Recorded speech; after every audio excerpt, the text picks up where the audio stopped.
there, Killjoys! Welcome. It's Sunday night, meaning it's time for the Killjoy Guide, the Left Feminist podcast for the 99%. I'm your host, Killjoy Meg, and today I'm being joined by my good friend of the show, Millensplaining, aka Bess Goden. Hey, Bess, welcome to the show. Welcome Hi, back. for having me. Thank you. It feels very comfortable here. I love it. Yes, I love to have my favorite Killjoys here on the show. So, including all of you guys who are in the audience. Welcome back, you guys. Happy Sunday. So, what's going on with you guys? Hey, Indy. Good to see you here. We got my good friend, Matt Lerma. Good to see you, Matt. My favorite king of the memes. All right. Hey, Steve. It's good to see you. Max. Okay, I'm not... Love the show. Really hate bit strip cartoons insulting it. Oh, okay. That's your opinion. I happen to like my Bitmoji, but everybody's allowed to have their own opinion. That's totally cool. All right, we'll have to wait to see how many more people show up. All right, but guys, thanks for coming to the show. Glad to see everybody. So today, our first story that we're gonna get to. So, Bess, I'm assuming you heard a lot about the Iron Dome vote. Yes. And our good friend AOC crying because she decided to switch her vote from no to present. So let me go to this article from RT. So, in which is titled, they're talking about her crocodile tears. So it says in this article, after changing her vote from no to a non-committal present at the last moment, Representative Alexandria Ocasio-Cortez was seen crying as the House passed funding for Israel's Iron Dome missile defense system.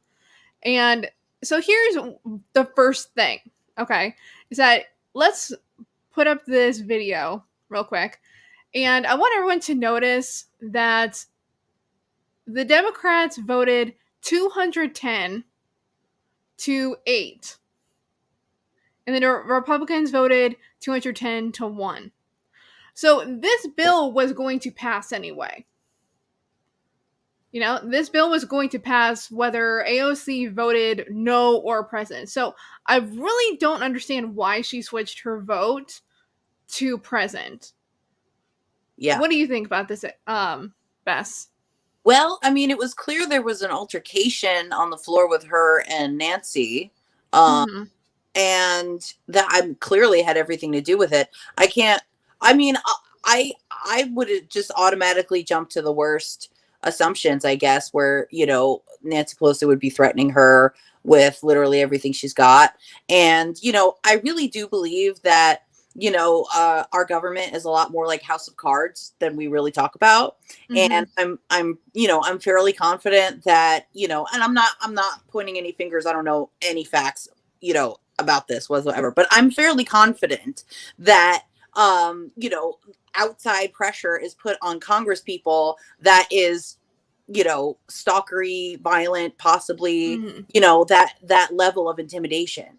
So, I mean, if AOC was crying real tears, I can only imagine that's possibly why. I mean, Pelosi was pissed off. That was clear. And I mean, the entire time that AOC was talking to Nancy, she kept like waving and smiling at other people. And like, to me, that's kind of an indication of like, somebody help me, like, please God help me. Like hashtag free AOC at this point, maybe. I don't know. If anyone, I haven't seen that video. If anybody has that video of her like waving, for help or whatever, please send it to me so I can see it. Because I have not seen that video. I've only seen the one with Jamaal Bowman, when Jamaal Bowman voted yes. So I think we should probably be more mad at Jamaal Bowman for voting yes, as well as Pramila Jayapal, which is something that was also mentioned in that RT article, that Pramila Jayapal voted yes for the Israel funding. But I think that, but there was absolutely no reason for her to vote present. None whatsoever. It was going to pass. So it's just a really silly thing for her to vote present. You know, like, what's the rationale there? And so while I'm bringing up her the thing that she tweeted out the other day about her reasoning for switching her vote and how obsessed she was about it. Well, actually, let me bring back up the RT article real quick. I don't know why I closed it, but I did. You make silly decisions every now and again. But so it's Sunday. So we already already showed you guys this video of her huddling with the squad, which I couldn't really see very well in this. I'll bring it back up real quick. That way you guys, so she's in this corner over here with the squad members. Like, it's kind of hard to tell. Like, the only reason I could figure out it was her was because, I recognized the dress that she was wearing. Yeah. I think what somebody did was they zoomed up real close on that part. Mm-hmm. Yeah, so here she is at this table right here, and now she's heading back over. I think Pelosi's in the pink. Yeah, Pelosi's in the pink. Mm-hmm.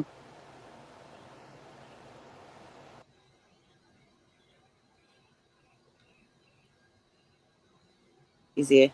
I can't really see. Yeah, it's very slow. So here she is over here, and Cori Bush is beside her. And Pramila Jayapal, too, I think, right? Yeah, there's Pramila Jayapal. And you see her, waving her, gesturing her arms in what seems like a kind of aggrieved way. But, honestly, it seems, I don't even know. It just seems it's just kind of cowardly, in my opinion, that she voted that way, because there was absolutely no reason for her to vote present, none whatsoever. It was going to pass.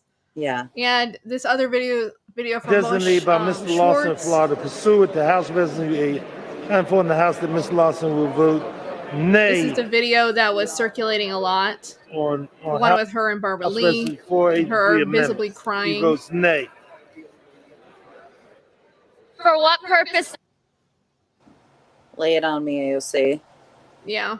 Which, again, it just seems ridiculous that that's what was going on. Yeah. On the House floor, too. That's a huge slap in the face. You know, you don't give your coworkers, especially somebody who is a junior level, congressperson, in front of everybody like that. And she was, you could see Nancy Pelosi was all out yelling, waving her arms, gesturing, mad. You don't yell at somebody like that. AOC's not a kid. She's a cop. You treat her with respect. I don't care if you have an agreement or you're her boss or what. I've rage quit jobs over that. So that's pretty, disgusting of Nancy Pelosi, on top of her encouraging and voting herself to fund Israel. It's disgusting that she would let her temper go like that. It really kind of seems out of character for her. Are we talking about it's out of character for Nancy Pelosi or out of character for AOC?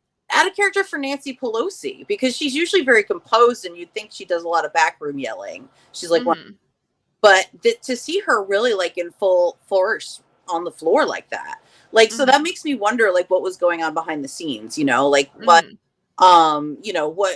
was this a compromise of, that they needed to pass this so that they would get something else, or something like that. It's all about horse trading behind the scenes, really.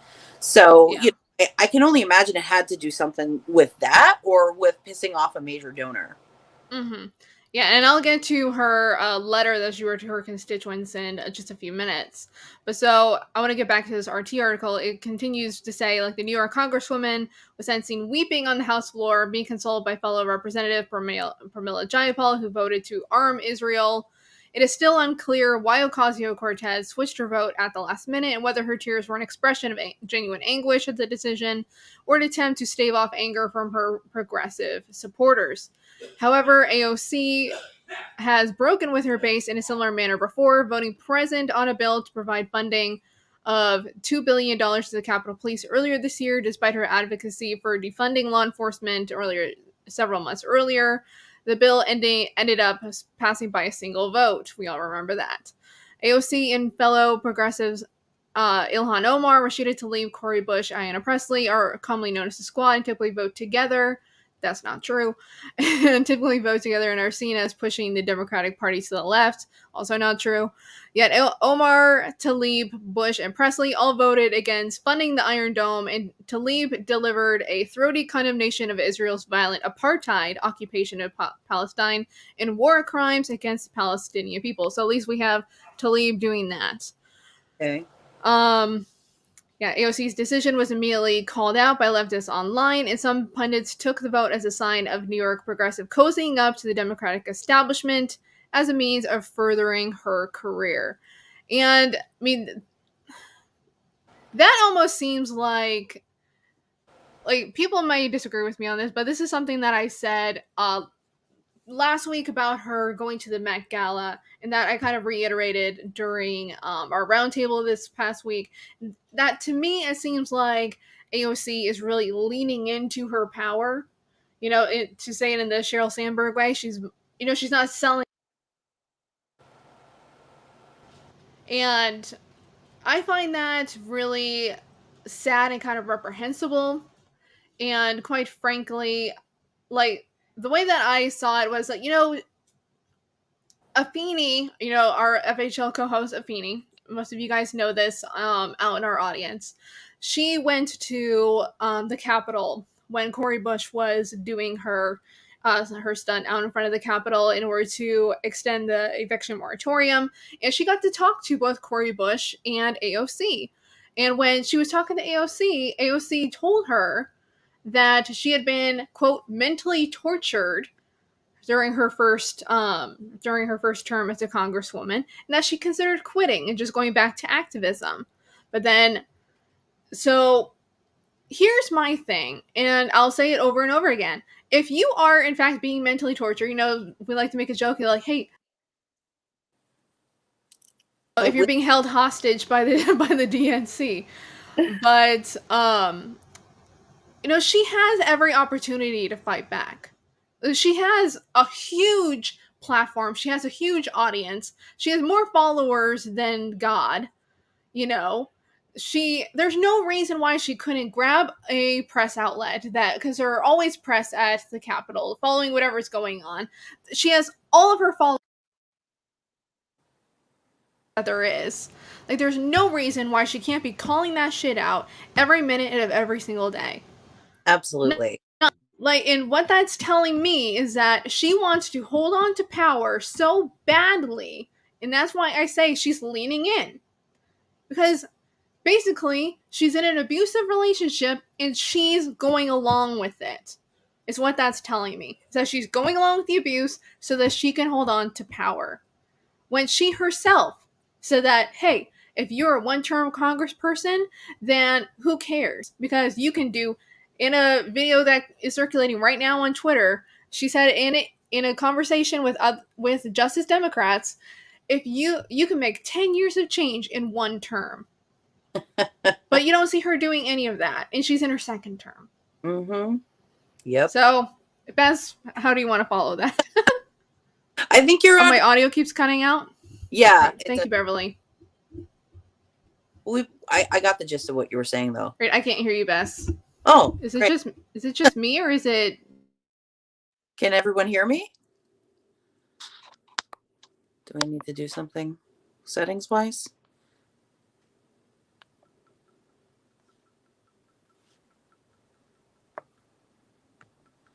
Go away. Okay. Can you hear me? Can you hear me now? Now I can't hear you. Oh, geez. Well, if you can hear me, I'll talk for a minute. Yeah, I think you're 100% right. I think you're 100% right about AOC. And I think that at this point, they're, clearly a part of the Democratic apparatus, right? Like they are clearly just, like part and parcel of the Biden administration. They are making sure that he comes off as progressive, even though he's very much not. They're making sure that, Pelosi comes off as progressive, Schumer comes off as progressive, even though they're very much not. And they are clearly, coordinating their votes with Mama Bear. Right? They're not coordinating their votes with each other against Mama Bear. They're coordinating their votes with Mama Bear to make sure that they are able to appear progressive enough to their base and still get these bills passed. Right? I mean, that's essentially what's going on. And whether or not AOC and the squad are being bullied into it, whether or not, it's a choice and they're selling out, I don't know. I don't know that anyone knows for sure. But I can imagine that it's probably both. Sorry, I just want to make sure that I could be heard. Yay! Okay, good. Yeah, keep going. Oh, yeah. Yeah, I mean, I would imagine that it's probably both, right? Like the carrot and the stick. I would imagine that, that the Democrats are very used to that method of encouragement. And I don't think that, I'm not trying to make excuses for AOC, because I wish that she was brave enough to quit and go out like burning that place down. You know what I'm saying? Like, I wish that they were all brave enough to do that. I wish that they were all brave enough to stand up and fight for what they wanted to fight. I want them to start having meetings by themselves without Nance and fucking start plotting against her. Plot against her, because that's what we got you in these positions to do. Nobody wanted Nancy Pelosi. That's why we all wanted force the vote. Right. I mean, us didn't even want Nancy Pelosi to be confirmed in the first place. So, please do literally anything at this point. Literally anything. And you're absolutely right. I talked to Afeni as well. You can take a look at the interview on my show. And she really had a lot of interesting things to say. And it was very clear from talking to Afeni that they were very interested in making this a real, activist movement for like maybe the first 15 minutes, right? And then as soon as they heard from Mama Bear, as soon as they heard from these other people who started showing up for photo ops and whatever, then they completely changed their tune and they forced a victory where there was none. So yeah, because again, the eviction moratorium that they were fighting for would have only temporarily covered 25% of the renters in this country. And those are just the people that are supposedly mostly affected by the Delta variant. They're also the people that are mostly affected by all of the hurricanes and tropical storms and whatnot. So that all of that is blowing up towards the north. Thanks very much. And, we're going to be next. Definitely, I think. And it's extremely short-sighted, and again, not to mention that it doesn't cover anybody who wasn't, who was impacted by COVID, but was not, either A, in those areas, or B, didn't personally have the sickness, but like their, industry was impacted by it. A lot of that is responsible for the people who went on unemployment. A lot of that is responsible for the people living in tents right now. That's these people's situations, and that's the kind of people who need relief. We don't need one person out of a billion people to get relief right now. We need, and they didn't even get it because they kicked it to the Supreme Court. The Supreme Court was like, "We'll think about it," and then he's like, "When you get back into session, if you make it a big deal, we'll talk about it. If not, we'll just let it go away." And they let it go away. That and the squad let it go away too. And so therefore there was no eviction moratorium literally ever, because this entire period was them fighting to get an extension for it. That was not an actual extension. So that period, and maybe it was like a month in which they were fighting for this, that period is not covered retroactively. If you even manage to stay in your apartment, your landlord had every right to demand rent for that month and kick you out. Mm-hmm. You know, and a lot of them probably got kicked out anyway. Right, exactly. And that's why they should have been fighting for rent cancellation the entire time. Yes. Like, what was the eviction moratorium really going to solve? Yeah. Not really anything. Because it was just like, oh, yeah, you get to stay in your apartment. You might. So I should say that. You might be able to stay in your apartment for another couple months, but you still have to pay that rent too. Like, that doesn't... It is all because, like, oh, there's already rent relief out there. It's like, but they're doing a shit job of actually putting it out. Like, it's so hard to actually get that rent relief, and that's the problem. Because there are people applying for that rent relief and not getting it, even though they desperately need it. It's absolutely ridiculous, and they should have just been fighting for rent and mortgage cancellation this entire fucking time. Absolutely, 100%.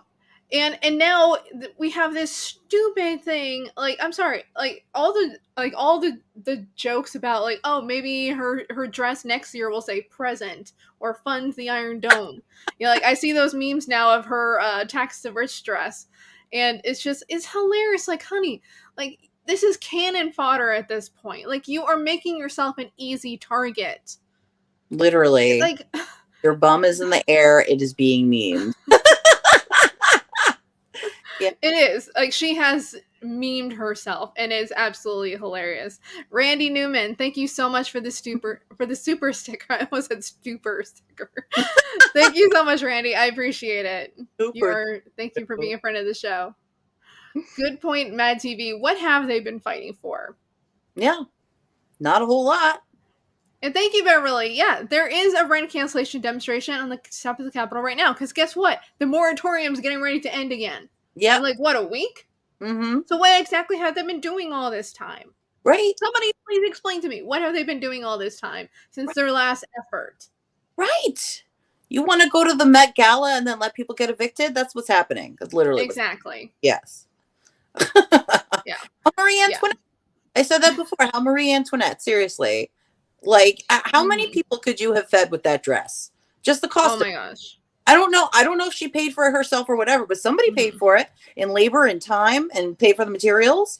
That it costs money. It costs money to gala like that. It costs money to get the food and whatever. So it doesn't matter whether or not she physically paid the money herself. Somebody paid it, and that money would have gone to literally anything else. Yeah. Yeah. Yeah, so this one from Deep Moody Purple Blues, Abby Martin's lawsuit over the attempted coercion into signing that pro-Israel agreement. Yeah, I remember that was in Georgia. Yeah, the pro-Israel agreement at that speaking engagement shines a glaring light on the extent of AIPAC's influence on our government. That is very true. Because AIPAC is trying across the country to make it illegal for you to be for BDS. They're trying to make it illegal for you to be able to speak your mind on Israel. Because, that means you're anti-Semitic. No, you're not. You are not anti-Semitic for speaking against Israel. Yeah. Okay? Absolutely. I mean, for one, do you know how many white supremacists are, supportive of Israel, but hate Jews? Mm-hmm. It's because they want all the Jews to go to Israel. Isn't that weird? Or, how many people hate just the black Jews? Oh, no, this is not even... Israel. Please tell me this is not true, that her dress was auctioned off for $1 million. No. What? Please tell me that's not true. Someone, please tell me that's not true. But just going off of this, to continue this point, I want to bring up, this tweet from our friend of the show, Nick, our FHL co-host. I want to bring this up because he posted this earlier today. This is a video of AOC from a while back, talking on the issue of Palestine. So let me bring this up. Oh, I'm not sure if I shared hopefully I shared the audio. So Nick says, literally every co-host on FHL can explain the occupation of Palestine better than AOC. So let's find out what exactly it was that she said. But, please tell me if you can hear this. Of course, the dynamic there in terms of geopolitics and the war in the Middle East is very different than people expressing their First Amendment right to protest. Well, yes, but I also think But I am, of course, the dynamic there in terms of geopolitics and the war in the Middle East is very different than people expressing their First Amendment right to protest. Well, yes, but I also think that what people are starting to see, at least in the occupation of Palestine, is just an increasing crisis of humanitarian condition. And that to me is just where I tend to come from on this issue. You use the term the occupation of Palestine. What did you mean by that? I think what I meant is like the settlements that are increasing in some of these areas and places where Palestinians are experiencing difficulty in access to their housing and homes. Do you think you can expand on that? Yeah, I mean, I think I'd also just, I am not the expert on geopolitics on this issue. Oh, man.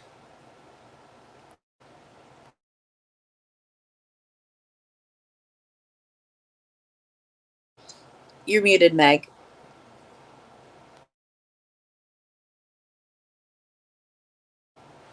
Meg is muted. You can't see me. And here I am. It was not me.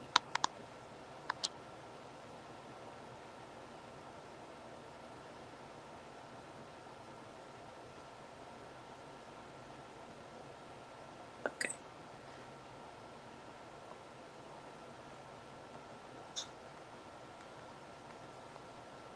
Fuck.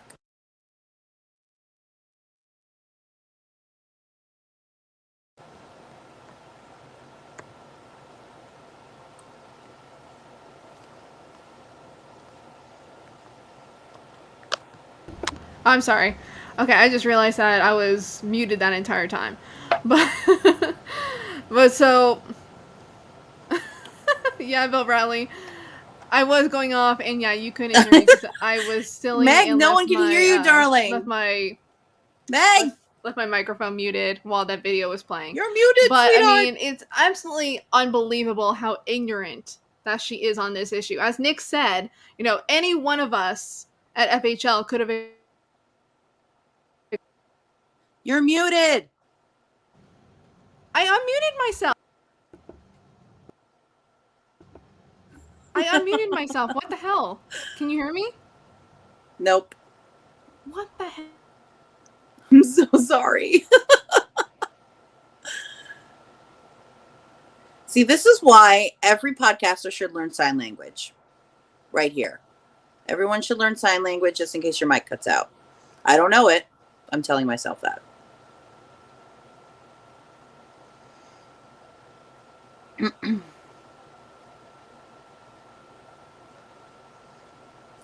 Okay. Can you hear me now? No? No. Oh my god. What the hell?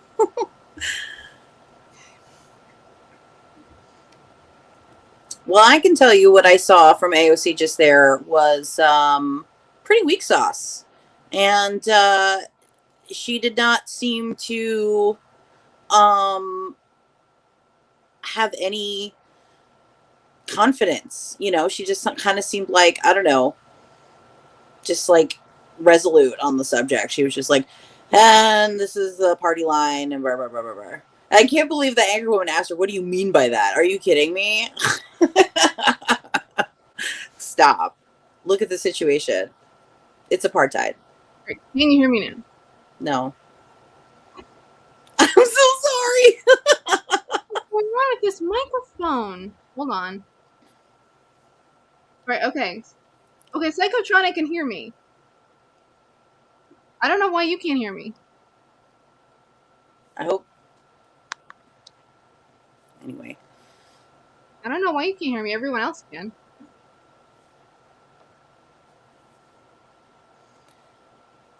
Okay, sorry guys. So, I guess I'll ramble on a little bit more. I am Jewish, so I'm the first person to say that, being against Israel, certainly against what Israel is doing in the Gaza Strip, is not anti-Semitic. Okay. The people who, the Jews here, especially the Jews who have money in America, they are very close with the people who have money in Israel. Okay. So when we're talking about, this line that being against Israel is against is against Jews in general, that's a little bit, that's a little bit propaganda that's pushed by Jews in this country. They are very invested in what goes on in Israel. And, to the point where, when I was a kid, it was very common, and I'm pretty sure they still do this, is that if you can claim Jewish heritage, I think even if you're a quarter Jewish, you can go on these birthright trips, and they just take you on a tour with, soldiers that are like teenage age or a little older. They tell the soldiers, go try and, woo or have sex with, any of the people to try and, get more babies and wives and husbands to come over to Israel. And, they indoctrinate these kids. And, there has been, at least 2, if not 3 solid generations of that going on at this point. So you can see where some of that argument comes from. I'm not sure what you're saying there, hobo, but, yeah, it's, about AOC, maybe.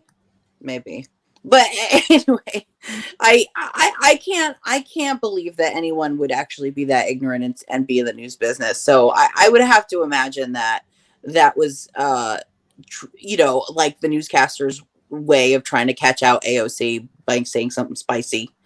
AOC did not take that bait, though. Yeah. But yeah, I mean, it's privately funded. Oh, that's horrifying.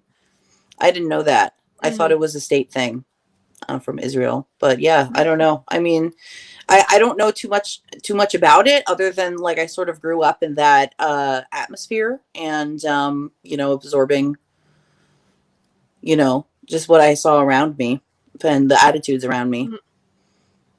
Did you get your mic worked out yet, Meg? Yeah, they hear me. You can't. They can hear me.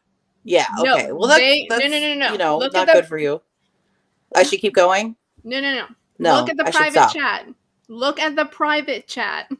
Oh, I don't know. Can you write it down and hold up a sign? Someone in the comments, please tell her look at the private chat. I didn't get that. Maybe charades? Feminist charades, you guys. Hold on. Because I can't also see the chat. I'm on my phone. Bess muted Meg on her end. Oh, how did I do that? Sorry, guys. It's all my fault. How do I unmute you? I don't know. But everyone else can hear me. Sorry, guys. Always technical difficulties.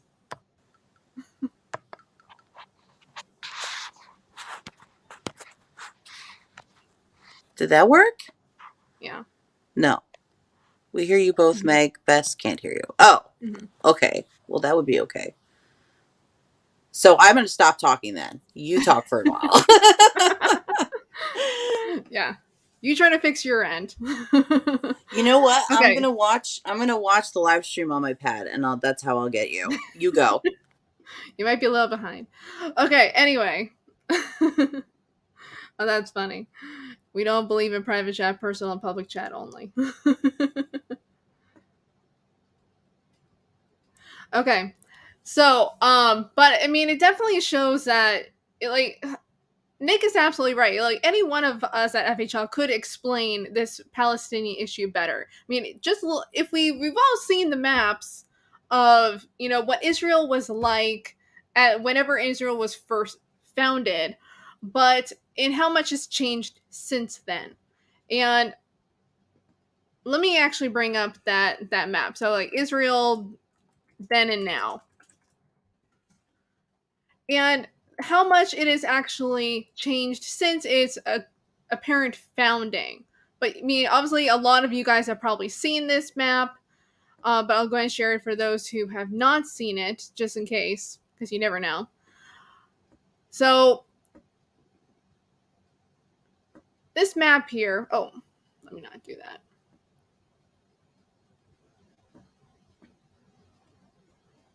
As you see, how much territory the Jewish state has taken from 1946 to now. And that was only this map is only to 2000. It's gone even further than that. The Jewish state has just grown and grown and grown. And they take up this idea of the two-state solution in order to continue to take over Palestinian land, continue these occupying Palestinian land, and just taking their homes, kicking people out of their homes, and displacing them into further areas, mostly in the Gaza Strip, which they continue to bomb the Gaza Strip. With our money. What? With our money. With our money. Mm-hmm. Yeah, with our money, especially. Oh, good, you can hear me. I'm glad. But so we can see here, like the Jewish state is just taking over more and more of Palestine each and every year. And this is genocide. This is apartheid. That's exactly what this is. So the fact that AOC cannot use those words, Rashida Tlaib apparently doesn't have much of a problem calling it what it is. That is an apartheid state. Yeah.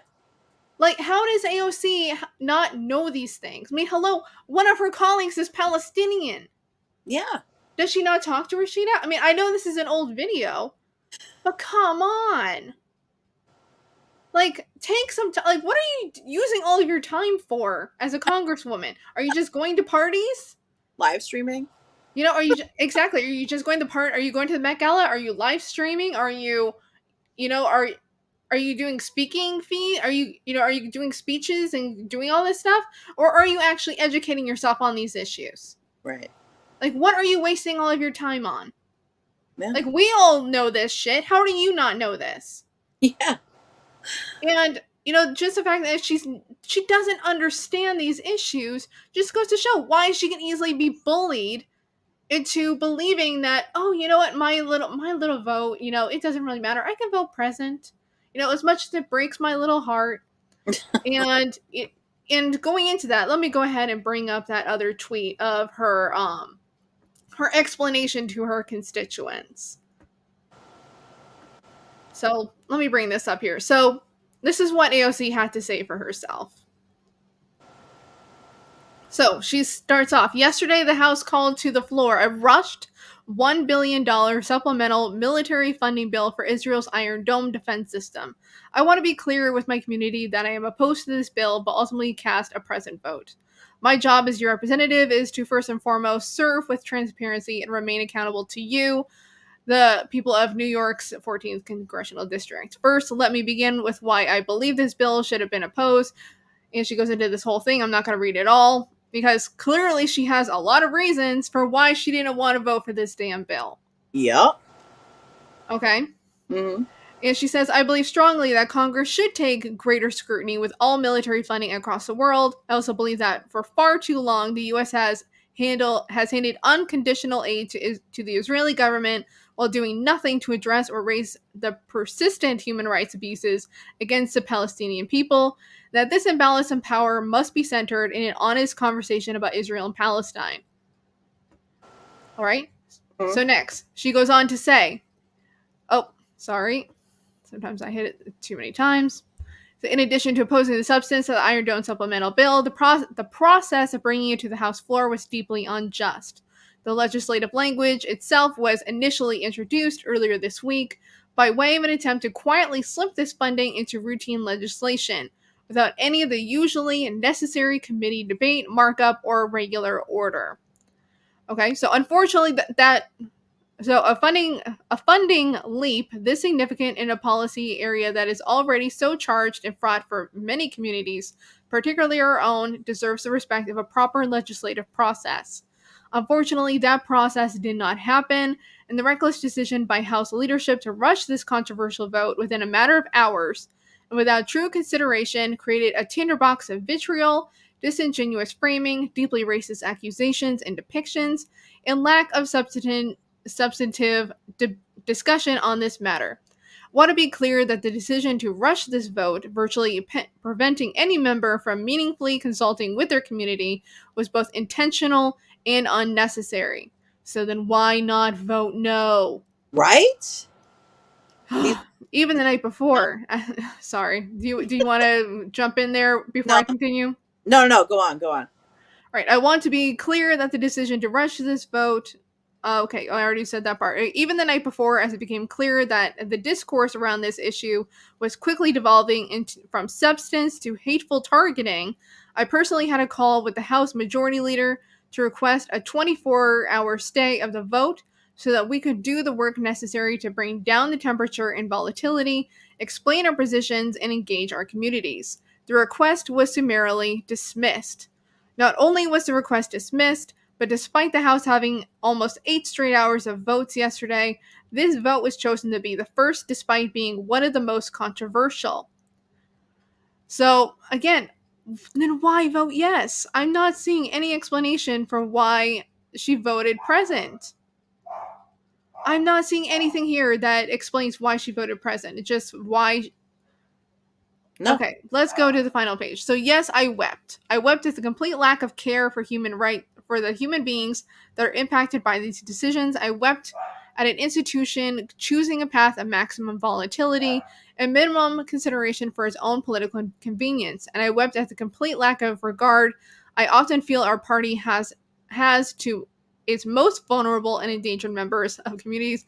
Yeah, right. Because the death threats and dangerous vitriol we'd inevitably received by rushing such a sensitive charge in an under-considered vote weren't worth delaying it even a few hours to help us do the work necessary to open a conversation of understanding. Hey, can you read that part again about the death threats? That's interesting. Oh, and I wept at the complete lack of regard I often feel our party has to its most vulnerable and endangered members of the community because the death threats and dangerous vitriol we'd inevitably receive by rushing such a sensitive, charged, and under-considered vote weren't worth delaying. So basically saying, whatever, because it's Israel, they would have received death threats. Right. But it just, from the way that it's phrased, it sounds like they could have received death threats anyway. Right. Yeah. Right. Which is just kind of a weird, I don't know. It almost seems like a victimization type of scenario that she's trying to do.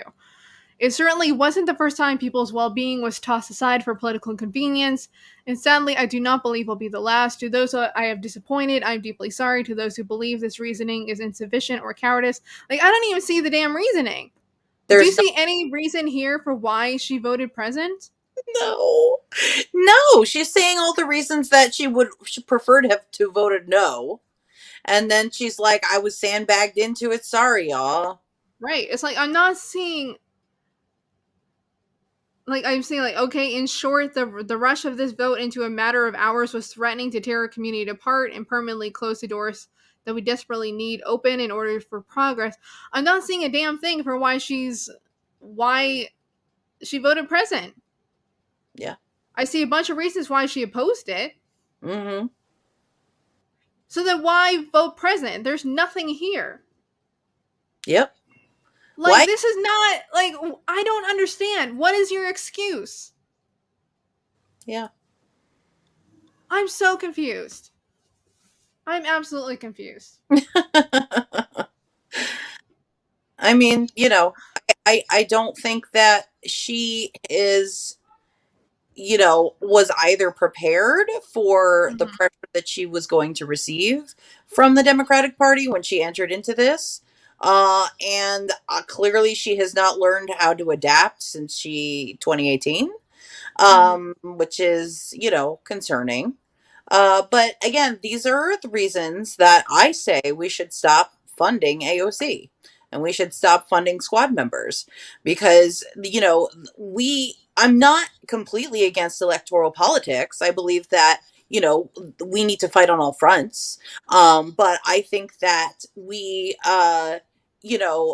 do ourselves a disservice when we're paying for people to betray what we elected them to do. So, I'm hoping that with AOC and you may newer members like Cori Bush and whatever, like I'm hoping that their funding is maybe about 60%. I'm hoping we still have a slight majority, a 60%, grassroots donations and like 40% big donors, right? And I'm hoping that, if we still have the upper hand in the situation at all, which we may not, that if we take our money away, then that'll make a bigger impact on them. Because right now they are receiving nothing but accolades from pretty much everyone except the dumb left, right? like like including Kyle Kalinske and all them, right? So they really have no social pressure to fight harder anyway. They think that their base is buying this crap. So that's part of our job, is to make enough of a stink to let her know that, no, your base is not buying this crap, honey. We need you to fight for us. This performative stuff isn't cute, and it's not why we elected you. Right. All right, so I just want to speak to this comment from Virtual Jonathan. Why do leftist channels waste all their time criticizing AOC in this present vote rather than every single yes voting rep? I don't know if you're just late, Virtual Jonathan, but I did call out the members who did vote yes, including Jamaal, Bowman. Yeah, we did talk about Jamaal. We did call them out. So I don't know if you just showed up late. Just the reason that we're calling this out is because there was absolutely no reason for her to vote present.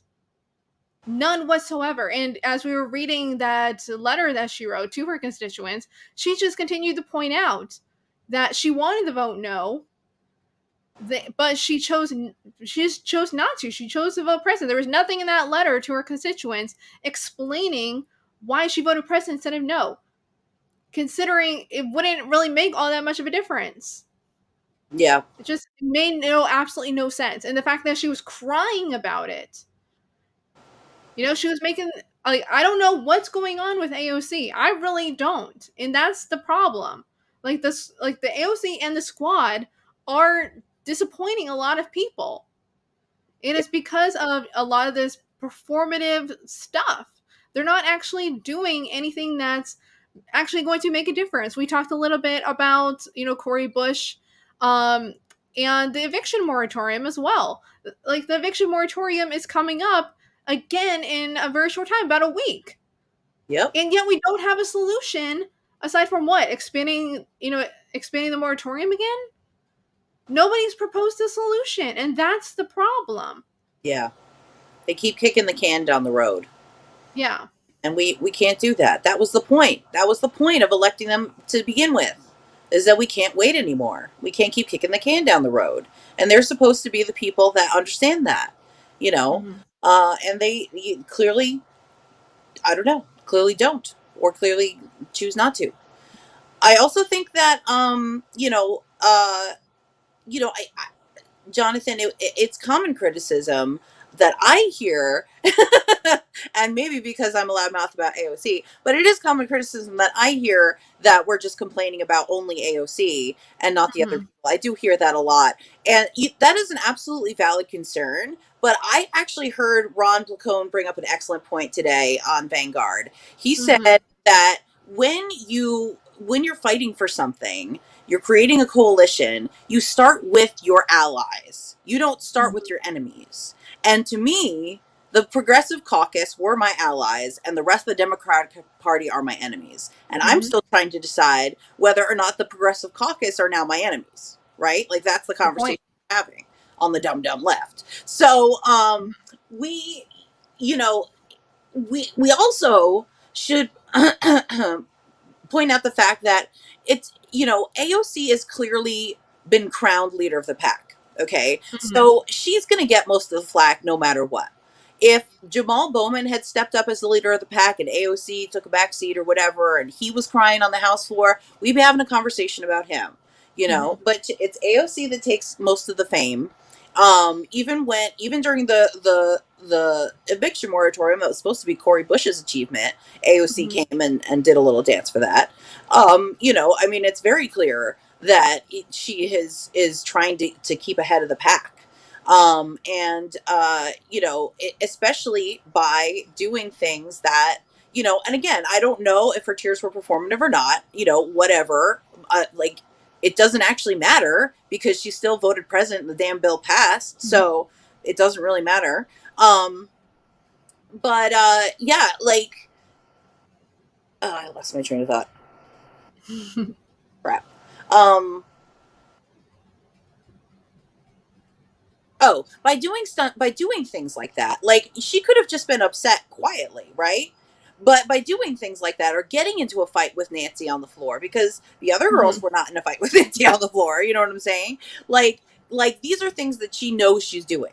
Like, let's all be honest about that. She knows she's doing things. She knows she's doing it to keep people interested in her and to for her next election. And that is part of her thinking, and we all need to be honest about it. And it's not, and I'm not blame her for that either, because that's part of her job. She has to, you know, if she wants to do something, she has to have power to do it, and you have to, you know, think about your next campaign. So I'm not even knocking her for that, because, you know, there are things that I have to do that I don't like just to get my ass out there and get people to pay me money, which I am not really great at because I'm broke. Please help me. But, you know, it's you know, something that, you know, she calls for the attention. Okay. Calls for the attention in a way that the others don't. And so that's why I think, you know, it's valid to criticize her when she does stuff like that. Yeah, and this is an interesting point, Jonathan, is like, are they more disappointing than any other Democrat or Republican? And here's the thing about that. Like, obviously all of Republicans and all Democrats are obviously disappointing. They're basically, they are our enemies. The entire duopoly is our enemies. And the problem that we have with the Progressive Caucus, and particularly, and why we keep on calling out the Squad, is because they're supposed to be our allies. They're supposed to be the ones who are standing up for us. And this is why we're calling them out, because they're not doing their job. So in a way, yeah, they are more disappointing because they're the ones that we're expecting to actually perform for us. So the rest of them, we have no expectation of them because we know that they're not standing up for us. Right. You know? Like, I never voted for a Republican, so I don't expect them to do anything for me. Like, I know they're working against me. I know that the corporate Dems are working against me. And for all of us. You know? We know that. We know that they're working against us. But the progressives are the ones who are supposed to be fighting for us, and they are the ones who are disappointing us because they're not doing what we put them into office to do. Absolutely. And so, yeah, they are disappointing us. And that's why they're the ones getting called out, because we already know who our enemy is. It's we don't want to turn our supposed allies into enemies as well. But I mean, we have to hold, like, we're not going to get them to change their minds and actually do their job by coddling them. We have to be calling them out. Absolutely. You know? Absolutely. And as Beth said, you know, yes, AOC does get most of the flack. She does. And that is unfortunate. But as she said, you know, she did kind of become the, you know, the leader of the Squad, just, you know, I don't know, just by virtue of, you know, the fact that she was given the most recognition. That is a fact. But that doesn't mean that we don't call out the other Squad members when we feel like they're doing wrong, or we don't. I see a lot of people calling out Ro Khanna and Pramila Jayapal. Like, nobody is, you know, being solely called out here. We're calling them all out. But yeah, AOC does tend to get most of the flack because she is the most visible. Yeah. All right, so. Sorry. Let me call out a couple of these. So progressive simply means those who fight for change against conservatives, who fight against change. Not all change is desirable. Some is. Either side can be corrupt. Absolutely. Yes. Thank you. Even the leftiest of the leftists corrupt. Like, it's you know, that's not corruption is not a political affiliation. Yeah, and this is also a good point. Like, you can't have an inside-outside strategy when the inside doesn't listen to or coordinate with the outside. That's exactly. Thank you. Absolutely. That is exactly the point. Absolutely. And you saw that at the eviction moratorium protest. Yeah. Yeah. We'll get better results from Bess than AOC. Aren't you sweet? Yeah, that's probably because they burned me in effigy like the minute after I did it. Yes, Beverly, definitely mutual aid. Support all the mutual aid. You know what? Yeah. Oh, that's a good point too, Psychotronic. Fund Bess instead of AOC. Help me. I'm trying to move to a cheaper apartment, so please help me move. Yeah, good point. Okay, so let's go ahead and move on. We've been on this story for a while. My goodness. All right, so let's go ahead and move on to our next story, which is that there is further heartbreak for our friends, the Cuomo-sexuals.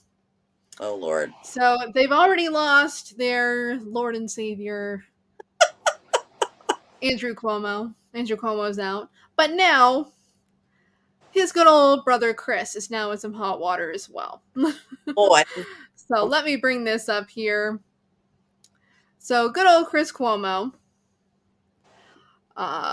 He has been accused of sexual harassment by his former ABC News executive. So let's go ahead and look at this article from NPR, which argues that, so he says that a veteran TV news executive says CNN anchor Chris Cuomo sexually harassed her by squeezing her butt at a party in 2005. Shelley Ross said in an opinion piece in the New York Times on Friday, Chris Cuomo, who had formerly reported to her at ABC News, greeted her with a bear hug while lowering one hand to firmly grab and squeeze the cheek on my buttocks while she was at a party with her husband. Ross said Cuomo told her, "I can do this now that you're no longer my boss." And she responded, "No, you can't," pushing him off while stepping back to reveal her husband, who had witnessed the episode. Cuomo sent an email shortly afterwards saying he was ashamed. He mentioned a celebrity who had been arrested for similar behavior recently and apologized to Ross and her husband. As for comment, Cuomo told The Times, as Shelley acknowledges our interaction was not sexual in nature. It happened 16 years ago in a public setting when she was a top executive at ABC. Apologized to her then, and I meant it. So, Bess, your initial thoughts? Well. First of all, this absolutely happened. I can 3,000,000% see him doing this, right? Like, this does not surprise me remotely. I do think, however, somebody squeezing your ass and 16 years ago and then apologizing for it after you've confronted him is maybe not the most compelling Me Too story. And not to say that you weren't injured by it or have feelings about it, but you didn't lose your job because of it. You weren't violated any further than that. So I'm a big believer of taking these things by degree. I don't think that, I wouldn't even say that because, this was at a party, and again, 16 years ago where the thing was dealt with. Like, I don't even know if I could say that I believe Chris should be fired for that. Like, if it was something where they were working together still and he was like sexually pressuring her into something she didn't want to do, or, like threatening her job if you didn't sleep with me or something like that. Like, that's the Me Too stuff that, is happening every day to a lot of people. That's the kind of stuff we need to be paying attention to and punishing. I'm not saying that when someone grabs your butt unwanted, that it doesn't, it's not okay. It's definitely not okay. But, again, I think we have to take these things by a degree. And I think that's fair. Definitely the reason that I wanted to bring up this story is because, this is if this happened to one person, what's to say that it didn't happen to somebody else, for one? Just because, this is and dependent, you never know. More stories like this might come out about Chris Cuomo, that, you know, he has a pattern of doing this to women, just like his brother did. There's nothing not saying that, but also the point that he decided that, the part that made it most interesting to me, that he believed, like, since we're not working together anymore, I am within my right to squeeze your butt. No! And that's basically what he said to her. We're not working here, so I am within my right to squeeze your butt. It's like, no, that's not okay in any circumstance. Yeah, that's not for you to touch a woman without her consent. That is never okay. Yeah. Even if, we're not working together anymore, this is perfectly acceptable. Like, no. Don't ever touch a woman without her consent. Don't do it at all. And and this has nothing to do with the fact that she's married, okay? And I feel like that's the thing that he was really apologizing for, is that, one, he got caught doing it, and that he was apologizing because it was in the presence of her husband. I feel like if her husband had not been there, would he have apologized? Because there's this it seems like there's this understanding that if you touch another man's woman, that you're really apologizing for that. Right. And that's also why so many women, when they are being pursued by a guy, particularly in a bar, they'll often say, I'm sorry, I'm just waiting for my boyfriend, or I don't think my boyfriend would like that, even though she might be single, because she's trying to tell you, I am with another dude, so back the hell off. Because men respect other men. They don't respect women. Yeah. And that's honestly that's what is the truth very often of the time. And why men will back off when a girl tells her that she's off the market. It's like, oh, you're no longer available to me because you're with another man. Therefore, okay, I'll back off. But if she's single, he'll keep pursuing her very often. Yep. And so that's how I feel about this particular story, is that he apologized not because he groped her, but because he did it in the presence of her husband. That's honestly how I feel about it. Maybe I'm wrong. Because I don't know Chris Cuomo's intentions. He doesn't give his intentions in this column. He just says, like, oh, I did it, I apologized, so get over it. That's basically what he's saying. It's like, I did it, I apologize, get over it. Which, I mean, to be fair, he did apologize, but I don't think he apologized for the right reason, in my humble opinion. No, I'm sure. And the reason that we're talking about, like, you may think, like, that's perfectly, you have your opinion, and I think that's a valid opinion. That, just to bring it out that at this point, it's like when it didn't really affect her that much. But I do think that we should talk about it, because this is a pattern of behavior that we see in rape culture. Sure. Absolutely. And if we don't call it out, this type of shit continues. Absolutely. You know what I mean? So yeah. I do feel like that is a reason to bring it up. Yeah, and you're absolutely right about that. And, one of the things that Tara Reid said is that when she first came out, she only came out about certain sexual harassment. And then later on, she felt more empowered to come out about, like, the full incident, right? So that could be an indicator, too, of what's going on here. We don't know the full story. So, I completely, admit that that's a possibility as well. So I'm not trying to dismiss it when I say that. And I apologize. Yeah.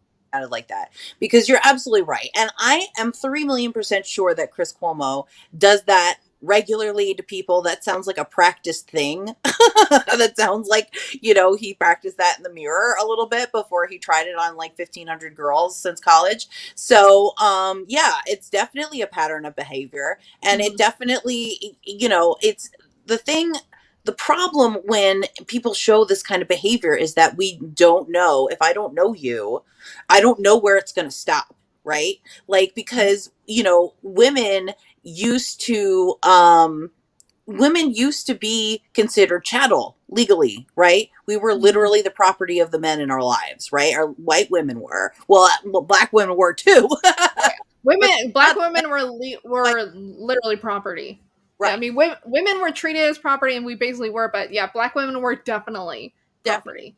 Yeah, definitely property. And it wasn't the men in their lives, it was the white men in their Yeah. lives. Yeah. So that's a huge difference. But when it comes to instances like this, it is very, very much still, seen that a woman is up for grabs if she's not immediately with a guy, right? Like in a situation, that's automatically where our minds go, because we haven't trained ourselves to think differently, right?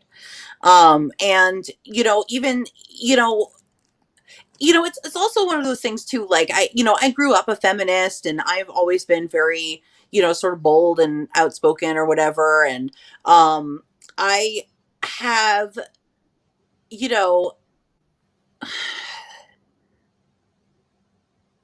like I have like I lost my train of thought. I'm so sorry. There have been instances in my life where I feel like I would have to cling to like an invisible boyfriend to get out of a situation. I've done that, right? I've taken advantage of things that, maybe feminists shouldn't take advantage of, things that are assumed, right? Like I have had, dates for food, right? Like I have done those certain things. I've sort of like played the woman card sometimes, and it's it's like there are some feminists who sort of justify doing that as like kind of a reparations thing, where they're like taking back power in some way by doing that. I did it out of need, out of necessity, to survive, so it's not something that ever really made me feel empowered, to be honest. But regardless, my point is that even though we can take time to really really deprogram ourselves and try to act differently and stuff like that, like this is also a cultural process. Like this is not something that our generation in its lifetime is going to see that changed that much. That's just not how our perceptions of humanity work, right? So we're going to have to deal with the reality that all of the men that we encounter probably assume that I'm up for grabs unless I'm owned by someone else, right? Like that's sort of unspoken rule, and that's something that we have to acknowledge as feminists too, that like we can't pretend that doesn't exist, because it definitely does. It's pervasive. And you're right, it is the of rape culture as well. Yeah. Oh, let me bring up this point from Narissa. I have been married for almost 20 years and never had a job where I was not sexually harassed. Wow. There you go. Yeah, I know that's been my experience too. Like when I was working at a public library, and I was constantly told by older men as they were coming to the library, when I wasn't doing anything except like, welcome people in, like, oh, you should be smiling. Like, or if, like, for what purpose? Why should I be smiling? Like, I've been kissed on the cheek without my permission. I've had an old man when he said he didn't recognize my butt. It's something that he told me. Like this really, he was a kind of a really gross old man who liked to harass people by asking him this weird squirrel joke. He was a very bizarre human being. But yeah, I mean, it happens all the time, and people don't really and that's the thing this is about patriarchy. It's not about men, guys. Because I see a lot of comments saying like, oh, only some men, not all men. But this is a problem not of men, but of patriarchy. Okay? Let's be clear about that. This is not a man problem. This is a patriarchy problem. Because as, Bess was just saying, sometimes women, including Bess herself, have gone on dates, as it's like, okay, he will feed me, that type of thing. It's like basically just going on the date in order to get food. And this also talks a lot about, why a lot of women go into sex work for survival. There's a lot of conversations that be had, because in a lot of ways, the way that patriarchy has us understand, and this is both in men and women, is that, men still hold a lot of power over women, and that women in order to survive in the world, need to be able to accommodate the wants and needs of men and not ourselves. And so this is what we're talking about. It's like, we're not trying to say all men do these things. That's not the point we're trying to make, but that under patriarchy, this is a standard that is held in our culture, that men do have entitlement and ownership over women. And we do need to change that cultural mindset. We need to unlearn that shit. Yeah. Is understand that women are human beings too, and we have our own autonomy. And this is not saying that women are angels and men are devils. You know, right. I don't believe in that type of binary system. That's all bullshit. Yeah. That is all bullshit. But we need to be willing to have these types of conversations in order so that we can understand that we need to end these circumstances, because a lot of this shit just creates violence against women, and because this is primarily about a system that does commit violence against women. That does not mean that violence does not also happen to men. Okay? That's not what I'm saying. But that it does primarily happen against women. Mm-hmm. Okay? So, yeah, thank you, Deep Baby Blues. Patriarchy dehumanizes us all. Yes. Thank you. Men are oppressed by patriarchy as well. Yeah, men are, yes, absolutely. Mm-hmm. Patriarchy is damaging to all of us, and including men. Absolutely. Absolutely. Yeah. And it's not always cut and dry, right? It's not always, you know, the culture that we live with, right? Like when we say that we have a culture, like that means that we have an underlying unspoken, you know, sort of knowledge of the order of things in the world, socially speaking, right? So we all have different relationships with that underlying order, right? So like that's why I can still be feminist and still go back to that way of thinking, right? Because it's part of all of us as our culture.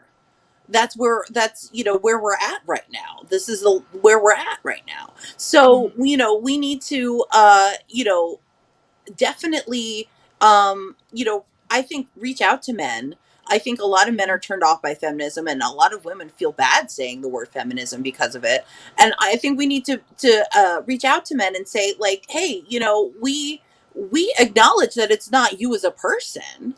You know what I'm saying? Like I've been in situations like, and again, I'm not defending Chris Cuomo because I believe that he is probably just like his brother. They were probably raised similarly. And maybe he's a little less bad, maybe, but who knows, really? Who knows? So I'm not defending Chris Cuomo here, but I am saying that I have been in situations where, you know, a coworker or a friend of mine has touched my ass, and it has been uncomfortable, and I don't like it. But I chose not to say anything about it, and I just move on, right? And, you know, crap, what was I going to say? You know, it's like in that moment, like I'm not trying to justify it or explain it or say that like it's okay that I didn't say anything, because everybody has their own reaction to it. And that's what I'm trying to say, is that in that moment, I understand that culturally you have the perception that this is okay, even though I'm not comfortable with it. And my relationship with you and with that, you know, understanding is that I'm going to let this pass, right? And again, I'm not trying to say that should ever be everybody's case. Everybody has their own relationship with it. And that means men have their own relationship with it as well. So, you know, and some men feel that it's okay to make comments about women's boobs, or like, you know, just to like jokingly do stuff that, you know, other women may find, you know, unpleasant. And, you know, that doesn't necessarily imply that they would be, you know, take it to the next level or something like that. Right. It's just the problem when we talk about these things is that as a woman in that situation, you never know who's going to do it, who's going to take it to that level. Exactly. You cannot tell. Because you all start out the same. And that's what we mean by rape culture. Because the culture of flirting in general lends itself, it comes from the idea that women are property. Mm-hmm. And that is a baseline in which that makes us vulnerable, right? That implies our vulnerability. And so that's why we have to feel afraid, right? Like that's why women are always told to police themselves, because we never know who's going to take it to that level. Yeah. And I want to address this too, that from Nancy Pelosi, because women require men to make the first move. No, we don't. No, we really don't. That is what we were talking about when it comes to like rape culture and patriarchy, is this idea that men are the pursuer, men are the, the predator and women are the prey, and that women like to be pursued. And I mean, that is some women, yes, but it's because of that patriarchal value of saying, like, men own women, so men must be the ones to pursue women and get them to become their mate. That's what it is. It's a patriarchal value that we need to unlearn. Like, if men and women want to pursue each other, like if a woman wants to pursue a man, there's absolutely nothing wrong with that. I don't know. And again, it's just because that's an idea that is put into culture that, oh, women want to be pursued, so it's seen as bizarre for women to want to pursue a man. And Right. Very often, when a woman does pursue a man, especially in media, she's considered crazy. Mm-hmm. Like, how often do we see that in films? Like, that, oh my gosh, that crazy woman who is pursuing a guy. It's like, very often we see that, and we see a woman pursuing a guy is seen as crazy. When a man is pursuing a woman, he's seen as persistent. And not as a stalker. Yeah, that's a problem. That's a huge problem. And again, this all goes back to women were property, right? So of course the men, in that situation, the man would make the first move because the woman had no say in it, right? They were being purchased. So that's where that comes from. And it's so ingrained within us. And again, this is something that everybody has their own relationship with as well, right? Because there are plenty of women that consider themselves feminists that would say, like, oh, if a guy doesn't pay for a date, I wouldn't date him, And then there's, plenty of women who say, like, well, like myself, I sometimes when I date a person that I like on purpose, not for food, then I insisted on, going Dutch, because I didn't want to feel like I, owed them anything. But that's my relationship with the foreknowledge that the norm is that the man is going to pay for me, right? So everybody has a different relationship with that, including men. And there are surprisingly a lot of men that like more, assertive women. And that's not something I found out until later in life, because they, not only does society discourage women from yeah, totally. How many hands do I have? So not only does society discourage women from being proactive in that way, but it also discourages men from accepting women doing that. It encourages men to run away from women doing that. And you are absolutely right. They're painted as the crazy, stalkery girlfriend kind of person. And so that's, that sabotages a lot of people who would naturally think differently. Oh, poor horny unicorn. I'm sure that's not true.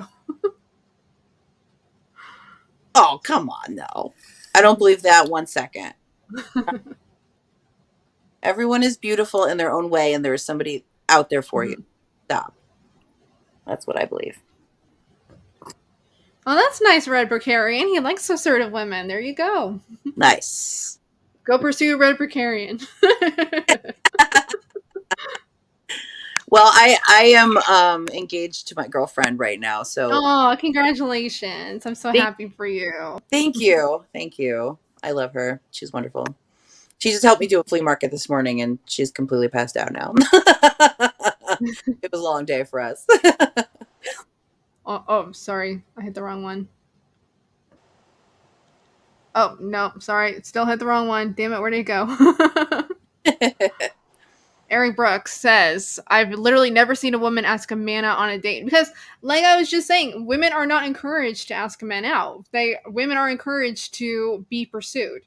Right. Like, that's something even I've been, like, in college, I wanted to pursue a guy, and my best girlfriends, so, like, no, don't pursue him. Let him pursue you. Right. Yeah. And it's like, I'm sorry, if I don't pursue him and let him know I'm interested, how is he supposed to know I'm interested? Yeah. You know? So, I mean, I definitely pursued guys that I was interested in. And there were times where, you know, I did take that kind of comment to heart of like, oh no, let him pursue you.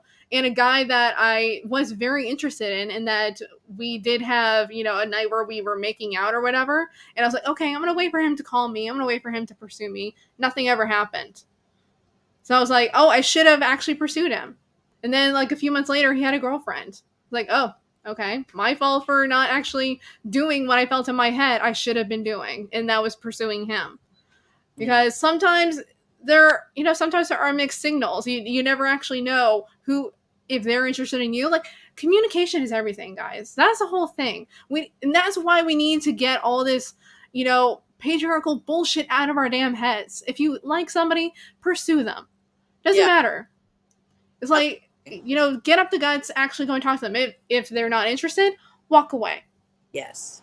Please. If someone says no, doesn't matter if it's a man or a woman, walk the hell away. Because guess what? They've just told you they're not interested, so don't pursue it any further.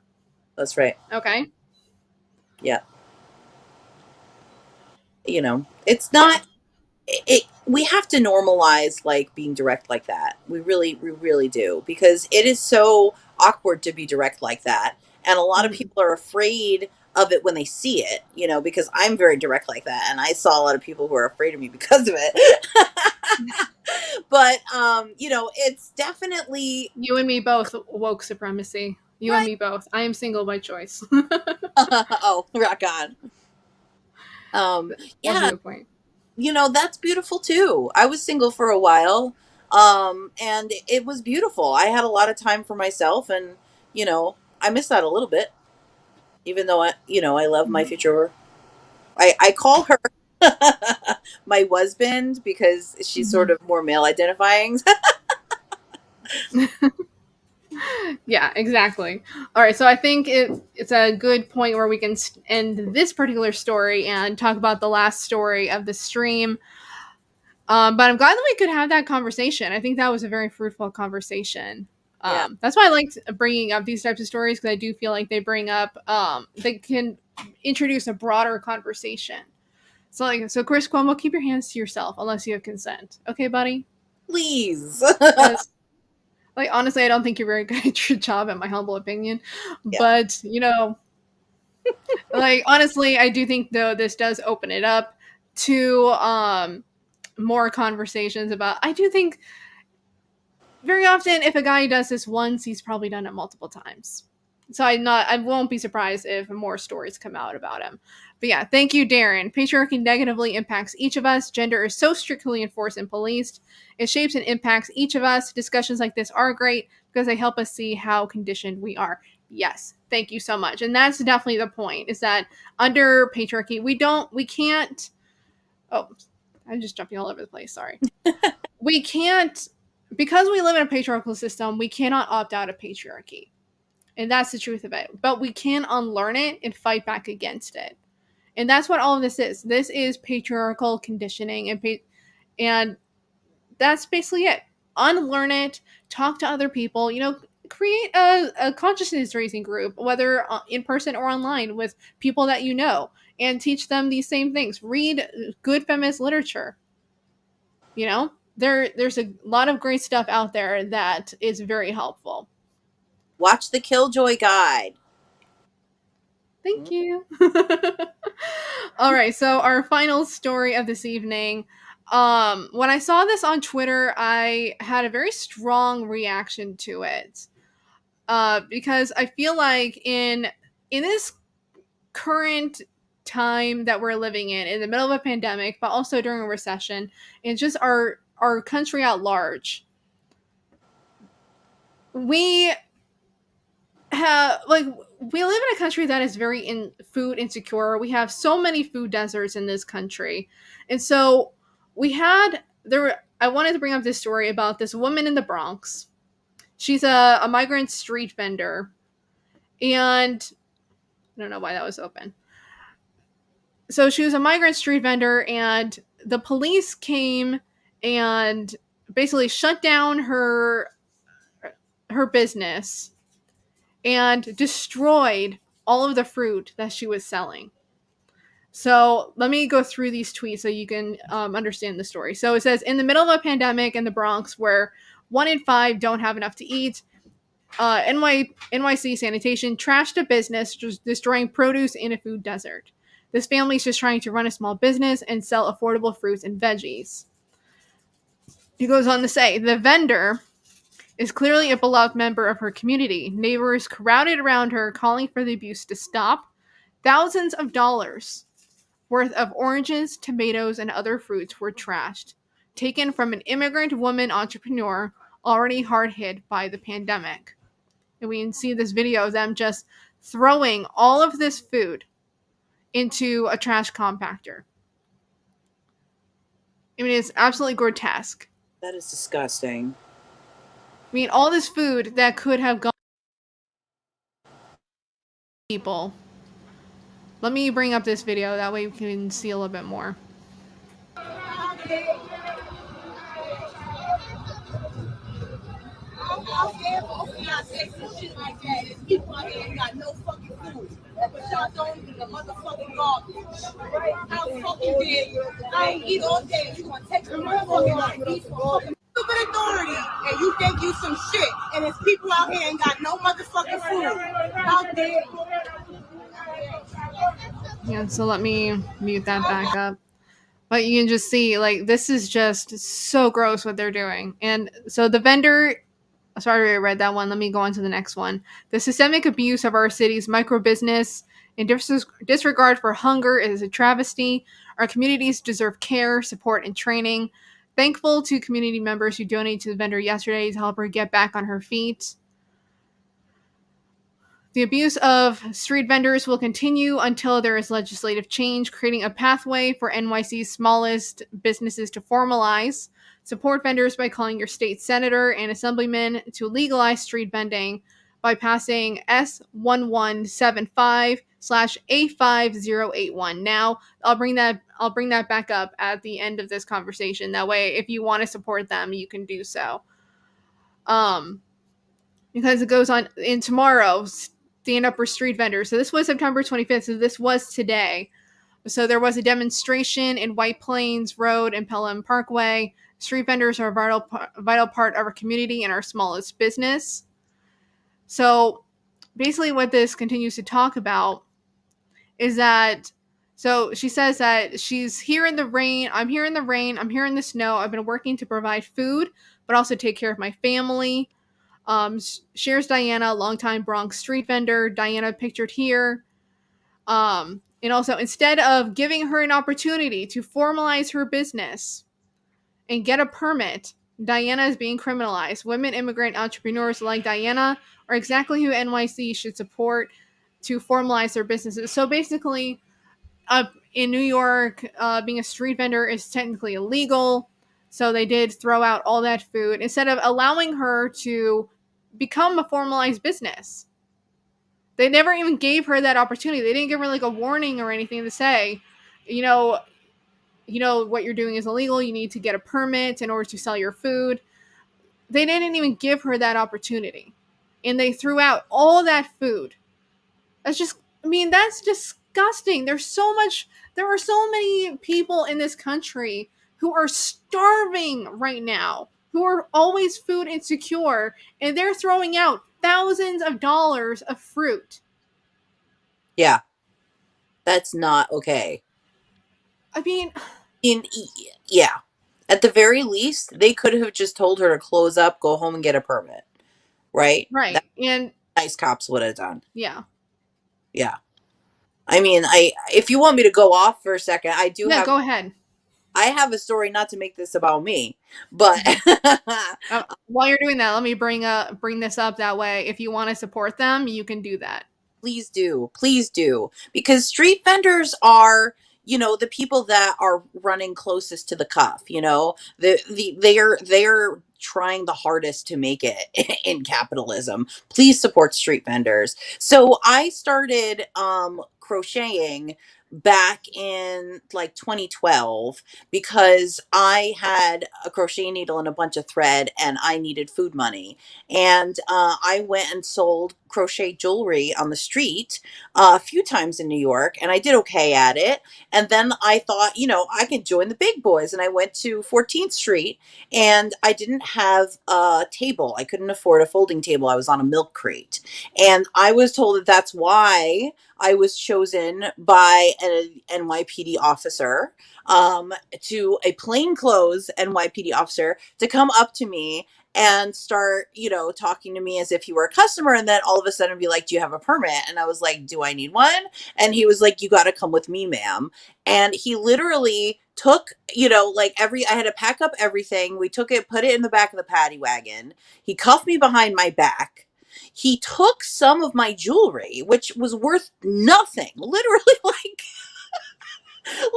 it's like, just thread, but he took some of it. I guess he thought his girlfriend would like it or something. He just took some of it to be a dick. And he put me in the paddy wagon with like 4 other street vendors who were doing the same thing. This is a big business for New York City, cops, courts, whatever. They do a lot of business in this because New York City is a huge place for street vendors, right?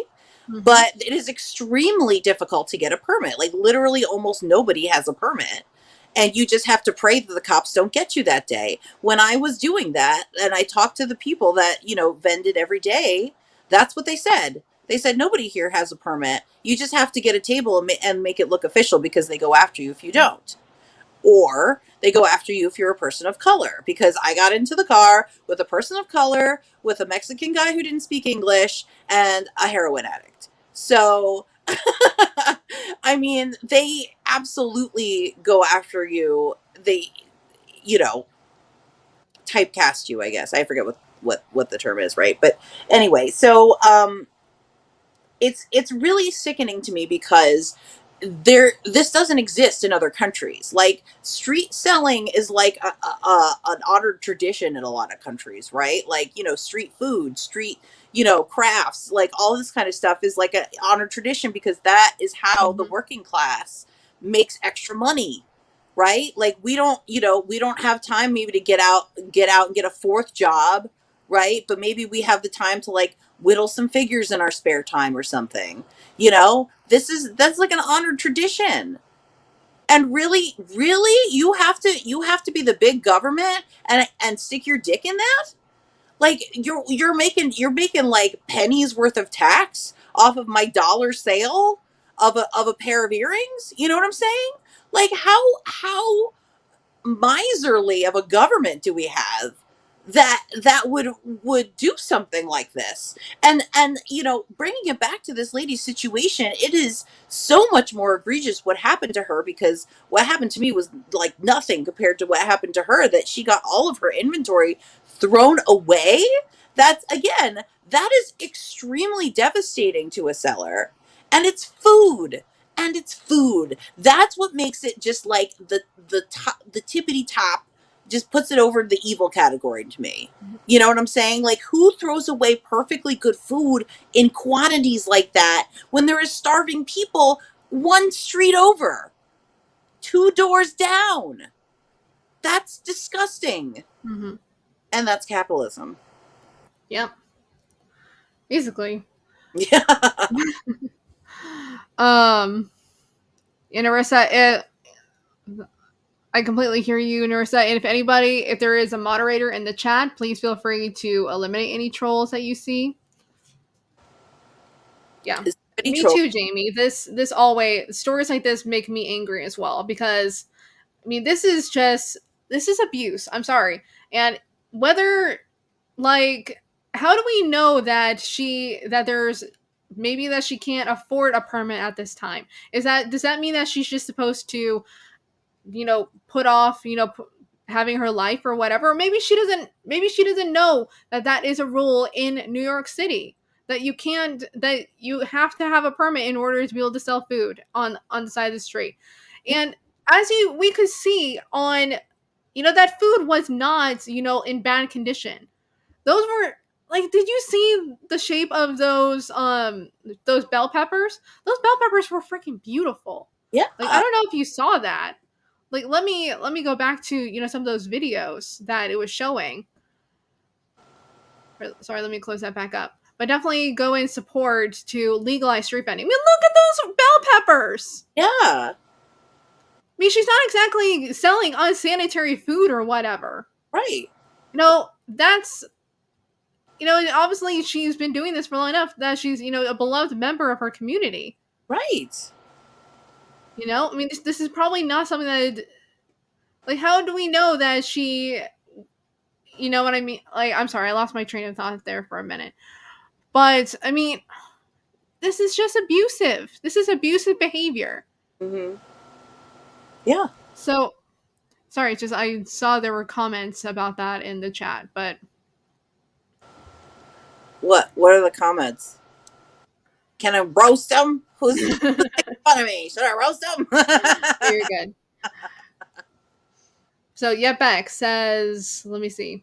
Feels like anything that challenges power that builds a community is illegal. Yep. Capitalism wants us divided because they know if we unite, we'll take our power back. I mean, there are even laws in some states that you can't even catch rainwater because it goes outside the system. So, I mean, just because there are laws in place, let's be real, because things like segregation used to be legal. Things like slavery used to be legal, and freeing slaves was seen as illegal. Yep. Not just because it's a law doesn't mean that it's just. Okay? And that's the thing that we need to get straight. Just because something is a law doesn't mean it's unjust. Because, especially when it comes to police, I mean, how many stories have we seen during the pandemic in which the police are guarding trash cans in order to prevent the homeless from taking the food out of the trash can when they're on the street and starving? Right? That is inhumane. That's inhumane. And that is capitalism. Yes. That we care more about property and keeping the homeless from being able to feed themselves. Like, I've seen videos of, homeless men being shot because they're sleeping on a bus bench. This is inhumane garbage. Right? Thank you, Holly. Yeah, it's local news in New York. Everybody's hearing about this. Mm-hmm. And Bex is right. It's like anything that challenges power is really the thing that's considered illegal. Whether it's, as I was saying, whether it's fighting for segregation, to end segregation, whether, what Rosa Parks, by refusing to give up her seat, that was seen as illegal. She was arrested for it. This is the thing that is truly criminal, as Deep Moody Purple Blues is saying. Throwing out food like that is criminal. People are dying from want of food right now all over the country and all over the world. And yet, the fact that she's trying to sell food to her community, that's what's seen as illegal. Like, that's what's bullshit about this story. Yeah. Because, the thing is to, like... And how hard is it? Like, maybe you can answer this question for me before you go on. How hard is it to get a permit to sell things in New York? Hard. So hard. Are you kidding me? The line is forever long. If you want to be a food vendor, God help you. If you want to be an art vendor, you're going to have to wait forever. If you want to be like a street singer, you have to get a permit for that too. Mm-hmm. Yeah. So the literally everybody who goes to New York to be an artist or a musician, or everybody who sort of lives in like the boroughs of New York and can't really afford to do much other than scrape together some extra cash and like have their little booth. Like, like these are the people that, you know, we're talking about, and how many of them are there in New York, right? Like millions, literally. So yeah, no, they absolutely do not have enough permits for everybody. And they absolutely don't want to have enough permits for everybody, because stuff like this brings in big money for the police and for the courts. The police have quotas, right? That they have to give out so many tickets or court summons or whatever, or have so many arrests. And there are cops that are literally just trolling the street vendors in New York. There are cops that only do that. That's their only job. And those cops have quotas. And they essentially have to do this, right, to meet their certain quotas, and to get their pay raises and whatever. So that's their financial incentive. And then when you get to the court level, you know, you have to, you know, this woman got court summons. That's what I had. And you have to show up. I had to show up twice, and you have to pay court fees for that. You have to pay, even if you don't have a lawyer, you have to pay fees for that. You know, a public defender. So, you know, plus your fine for, you know, whatever your punishment is. Right. So, you know, like there's no telling how much she ended up having to pay from this, not only because of thousands of dollars of inventory is just literally being thrown away, but also because she's going to have to go to court and pay a bunch of court fines now. Yeah. And she's going to have to take a day off of work to do it. Right. Yeah.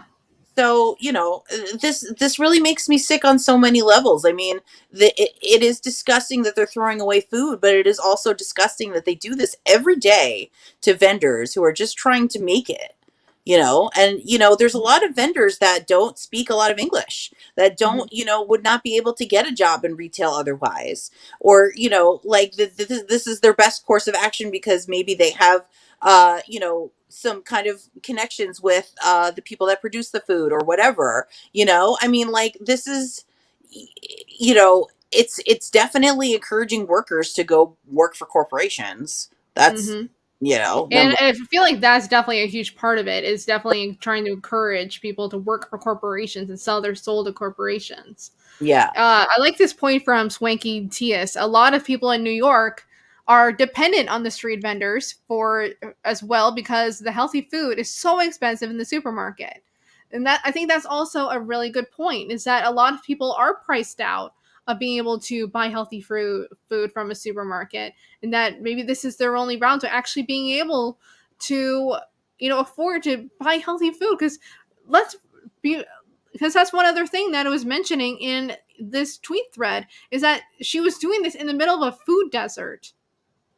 Yeah. You know? And someone else had mentioned in the comments, I showed it a little while ago, that the Bronx were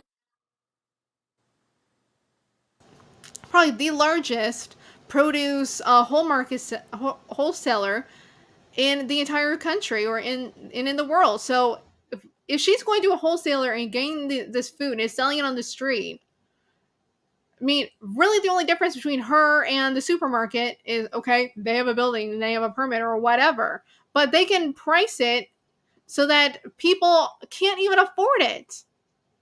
Right. Like, this is ridiculous. Right. And the fact that basically selling on the side of the street is considered illegal in New York City. So, I'm sorry, how exactly do you expect her to make a living? Yeah. Right. I want to thank Anthony Ryder, who submitted a super chat. Hunt Point's wholesale produce market in the Bronx is largest in the world. Hello, her stuff is as fresh as can be. As I was just saying, thank you, Anthony, for saying that. So now we know who the wholesale produce market is. And thank you for putting that into a super chat, because I did see your comment before. But thank you for reiterating that. I appreciate it. That's awesome. Yeah. Yeah, so let me look at a few more. Okay, let me bring up what Connie is saying here. It's illegal to be a restaurant or vendor that doesn't throw out leftover with toxic chemicals so they can't be consumed from the garbage by starving people. Yeah. That's insane. Yeah. That's insane. Horny unicorn. Capitalism would be fine if there were no capitalists. Yeah. Or no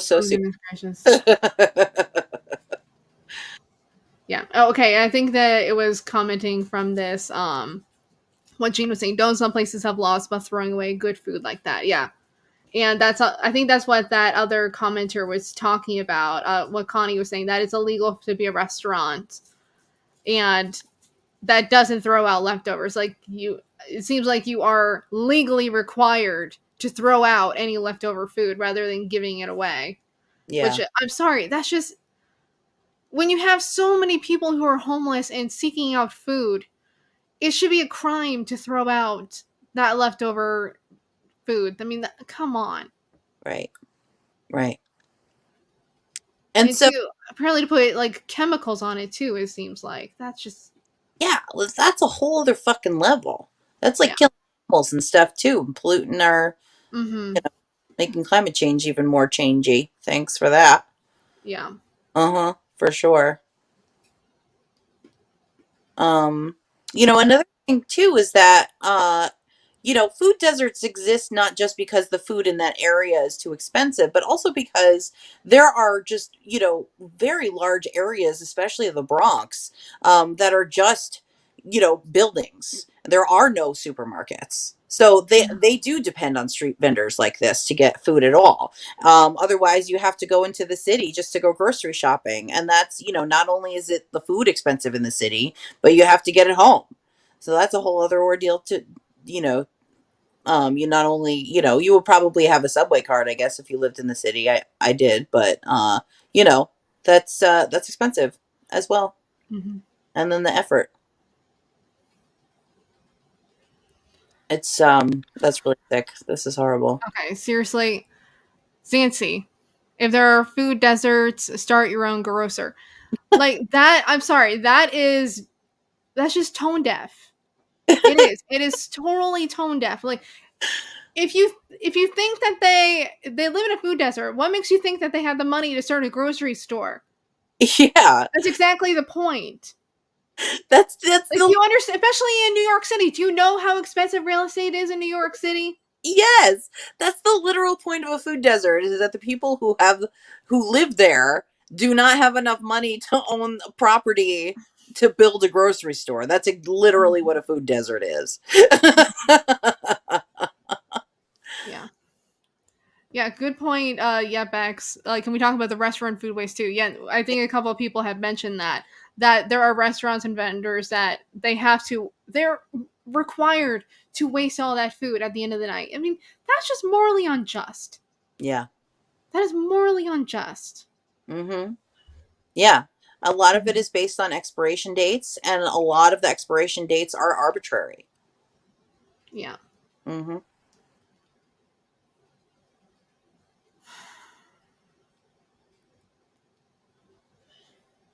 Capitalism. Yeah. Yeah, also a good point from Suleiman. We're nothing but human capital stock corporations. How dare we work for ourselves? Yeah. Yep. Workers should be owning the means of production. Fuck yeah. Yeah. Yeah, it's also true, Deep Moody Purple Blues. The Chamber of Commerce is not our friend. No. Because they're not there. The Chamber of Commerce is not here to, make it easy on people to own a business. They are in the business of protecting big business. Yeah. They're not in the business of making it easy for small. Okay, so here's something that we all should know. That this is something I read in Stephanie Kelton's book, The Deficit Myth. That one of the big things of why small businesses have such a hard time, and also why it's so hard to start a small business, is one of the big things that the Small Business Administration has, like, their budget is in like the billions of dollars, whereas the Chamber of Commerce, or the Department of Commerce, which is basically designed to protect big business, their budgets are like 10 times the Small Business Administration. Like, that's insane. Like, go read The Deficit Myth, because it will enlighten you hugely on this issue. that the Small Business Administration, and I think I also listened to another interview. I don't remember who it was. But the Small Business Administration, they have to work with such a small budget. It's insane. It is very difficult to be a small business owner. Yeah. Like, that's something that people do not realize, because there is no support for small business. All that support goes to big businesses. Yeah. You know? Like, definitely, I'll have to find the link to where I heard that. But I do remember I heard an interview, particularly with the president of, or a former president of the small business, like, it wasn't the Small Business Administration. It was, I'll have to remember. I'll have to look up that interview. And I'll make sure to post it later in the description of the video when I find it. So definitely come back and look for that later. Yeah. All right. So let me look at a few more comments and then we can wrap this up. Oh, thank you, Randy Newman, for the super sticker. Thank you so much. Thank you. Right. So Collins Frank also, Chamber of Commerce owns a cop car here that, for example, busts people selling flowers out of the back of their cars. That's unreal. Yeah. So this is what we're talking about. Like, they are not in the business of protecting small business. They're in the business of protecting big business. Mm-hmm. And they're in the business of making money for themselves too. Let's be honest about that. They, you know, right. My name, my last name. That's not what we're saying. They're like, obviously selling forgeries is illegal. Obviously. Oh. Nobody's supporting selling forgeries. No. Don't try to put words in our mouth. Yes, this is also true, Gene, that in some places it is illegal to feed the homeless. Yeah. I mean, how disgusting is that? Okay, is there anything else that you wanted to say on this topic, Bess? Was I saying something just there? I feel like I interrupted you in saying something. I know, and I completely forgot what it was.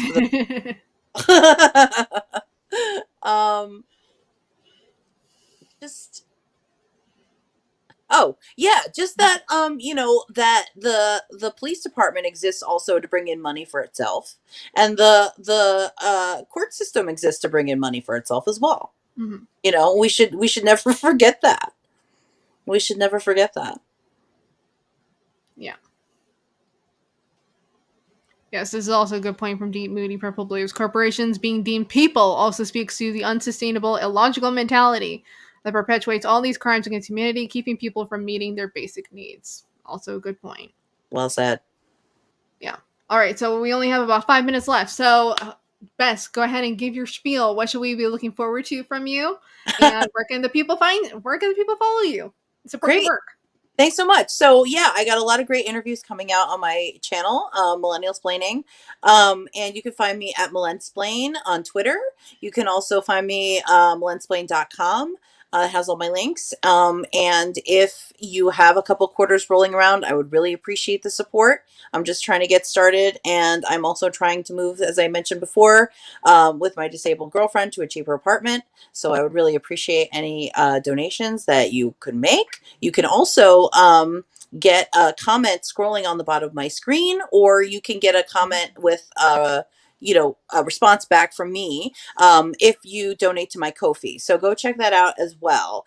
And because I don't do live streams, all my interviews are pre-recorded. So I want a way to be able to interact with my audience as well.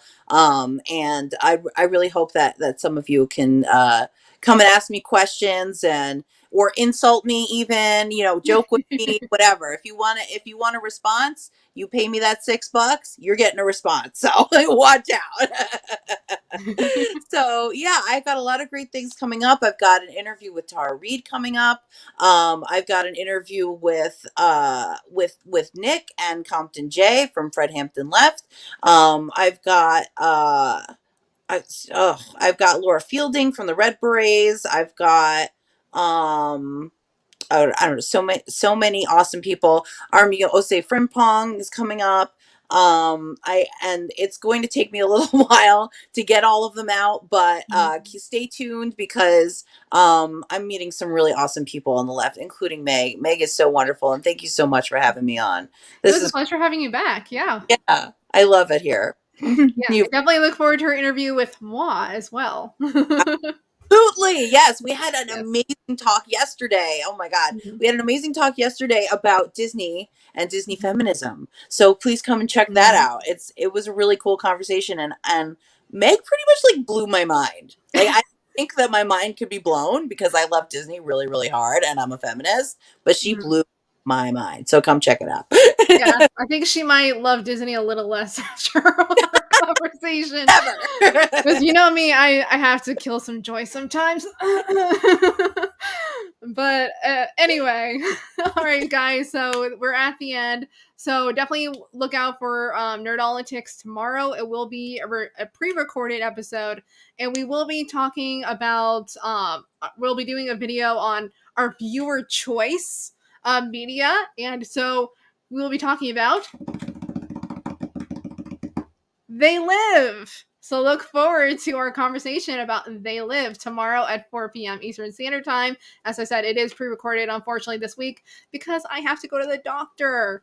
So unfortunately, and it was only, of course, the only time they could fit me in was right when I had to be, when Nerdolitics was going to be, of course. All right. And also on Tuesday, look forward to an interview I'll be posting over on the Killjoy Guide podcast. It's my interview with Sarah Benet-Weiser, and which we'll be talking about the economy of visibility and about popular feminism and why some feminisms circulate more than others, particularly ones that are corporate friendly and basically girl boss feminism.